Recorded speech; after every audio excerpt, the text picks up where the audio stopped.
Peace and blessings, guys and goddesses. It is your boy, Free Shabazz. And I am back. I am back after a long hiatus, and it is my 4th year. I didn't do year 3. I didn't finish all of year 2. This is my 4-year lock journey. Let me take my hair down, which I haven't done in a long time. I mean, well, not a long time, you know. Haven't done my videos. 4 years of locks. 4 years. I haven't got them retwisted just yet, but I mean, I haven't got them retwisted in about 3-4 weeks. I usually now, at the time when I first started my locks, I used to get it every month. Now I literally, last year, it was a whole entire year before I got it retwisted. And this year, I done got my locks retwisted about 3 times. And I want to say it's about maybe a month or so, maybe 2 months apart. So like every 2 months, something like that. This is my locks. This is the growth, man. It's been a long time coming. It's been a long journey. I done had many different, thoughts about my locks. Do I want to have them? Do I want to cut them? How do I feel? Is it important? And essentially on this journey, I have grown. I have adjusted my thinking. I feel like I'm more complete than I was. And part of it has something to do with my hair, which is a lot of it has to do with my hair. You know, because I did something that I always wanted to do, but I was afraid to do. And I was growing my hair, and I, at the time, was thinking about, and I say what people thought about me, with certain people who are my family, who I looked up to, or what they might say about me. And not to say that they thought negative things necessarily, but you know, growing your hair is a whole different thing. When I got out of college, people were like, "How you growing your hair? You know, how you gonna get a job, going to job interviews, and how they're gonna look at you, and your name is already what it is, you know." And you walk in, and it kind of discouraged me. I didn't necessarily hear that from family, but I heard that from other people who were, I want to say, not necessarily mentors, but in the business field and in the field, and they were, you know, trying to educate me. But I recognized at the end of the day, and it's gonna sound crazy, you gotta eat to live.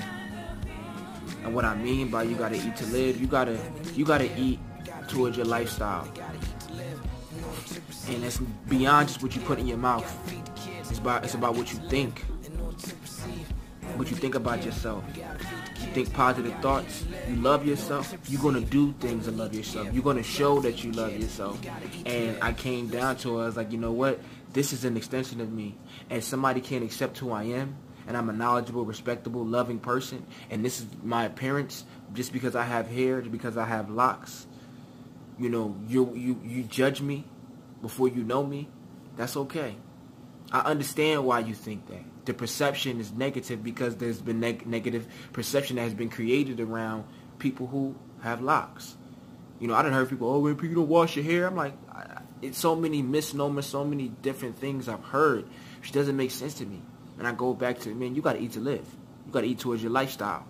And I mean that so literally. I have literally changed. I have literally changed what I eat.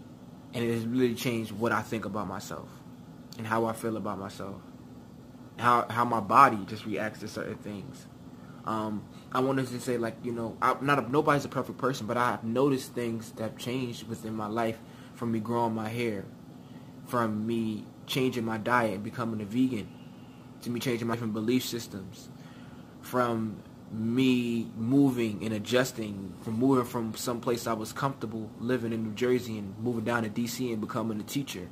And a lot of different changes in my life, different aspects, you know, having a place that I live in and growing and manifesting and realizing that I'm going to continually grow. I'm going to continually eat to live. And so I say that with thinking, like, you know, I've known so many people who take this very lightly. And I just want to say, for me, it's been so beautiful with figuring out myself, and not, you know, some people think about figuring out yourself, you go into all the bad memories of who you were and all the traumatic things. You know, all you're doing is just rehashing issues that you can't even adjust. Going into yourself is asking yourself those questions. What do you really want? Who are you really? What does your appearance mean to you? What does life mean to you? What does wealth mean to you? What does economics truly mean to you? What does sustenance mean to you? What does food mean to you? What you put in your body? What do what you put in your body? What you put in your eyesight? What you view becomes a part of you. You know, because when you take whatever you take in, it's already inside of you. You can't release whatever was inside of you. You can't release it immediately. You put it in your mouth, you know, unless you regurgitate. It already went inside your body. It's already been in there. You already contaminate yourself. So guard yourself with what you eat. So you have to eat to live. And just really reevaluating and rehashing and coming back to that, you know, with these past 4 years with how I've changed so much in my thinking and how I changed so much in my just lifestyle. And like I said, once again, I'm so happy. I'm so ready for the future. So many different things that I'm happy that I'm doing.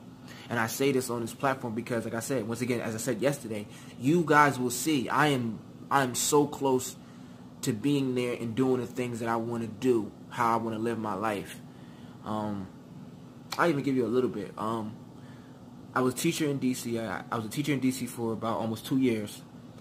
I left from the teaching field because different things happened, not necessarily disagreements, but you know, just things happen of, you know, working at a black school, fundings and different things that just didn't transpire right. And it was a learning experience for me, and I learned a lot, and I take it as a blessing. I take it all in.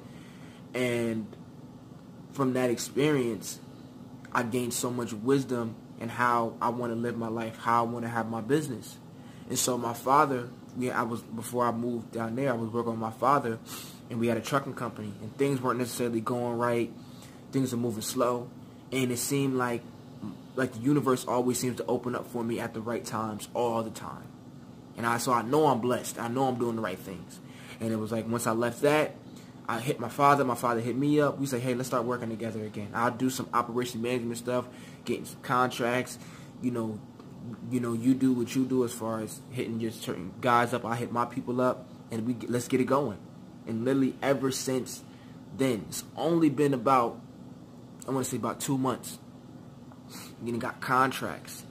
We didn't got opportunities for our business to grow. And like I said, this is not just about me. I'm trying to do this for my people. This is not just about me. I want to be able to hire my people, give them jobs. You know, some of these black communities, some of these black organizations that we have, they want to give you a way out, but they always want to take your money. I don't want to take your money. I want to provide you with something because you feel you will feel more respected by me if I'm not asking you for your money, but I'm providing you a service. And that's what we need as a community. We need to give something to our people so we can work for something, so we can have something to come around, have something to be around, and giving that knowledge to them, giving the things that they need, giving that food for thought that they need. You know, that's what they need. That's what people need. We got to start being in the more of the thing of more of a giving mentality. We have to start giving more. You know, instead of trying to take so much stuff from our people, because our people don't want it, because they're like, hey man, everybody been telling me, pulling me left and right. If I could just give you a job to help you live your life, help you take care of your bills, help you sustain a living and maintain a life, that's so monumental. Because I know from going through what I went through when I graduated from school and not getting the opportunities I wanted, and just when I got a good job like I had teaching, it really made me feel good. It made me feel special. It made me feel entitled, because the position I had was, as a teacher, I was teaching the youth. I was helping them learn, helping them grow. But I was also sustaining a living for myself. And that's the two things I think we forget about as a community. Yes, you need to do what you need to do to help the people because you love them, but you also need to maintain a living. You also need to survive. You also need to eat to live. So with that being said, I want to thank y'all. It's a little bit, like I said, we're going to get into it. You're going to see what I'm talking about. Y'all going to see, man. Eat to Live. It's my 4-year lock journey. Peace and blessings, y'all. Thank you.